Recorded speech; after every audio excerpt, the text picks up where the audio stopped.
дорогие казахские братья и сестры, Дон, остановитесь, Дон. Клянусь вам Всевышним Аллахом, Дон. Это, Дон, к хорошему не приведет нас. Там вам будет самим трудно, Дон. Сегодня у вас цены за газ будут, Дон, повышены, Дон. А завтра за все. И послезавтра, Дон, вы сами будете жить в развалинах, Дон, еще хуже условиях. Дон. Да, действительно, есть проблемы в Казахстане, в разных, Дон, областях, Дон. Ну, это и везде есть, Дон. Есть города, которые регионы хорошо живут, есть средние, есть плохо, Дон. Везде, во всех европейских, западных государствах, Дон.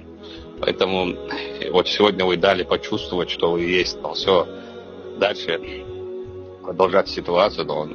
Я думаю, что это неправильно, Дон. Неправильно то, что вы начали, Дон, но и неправильно продолжать. Зачем сжигать, разрушать, забирать, Дон. Это уже вы свое сами убиваете, Дон. Мне обидно за Казахстан, за мой казахский братский народ.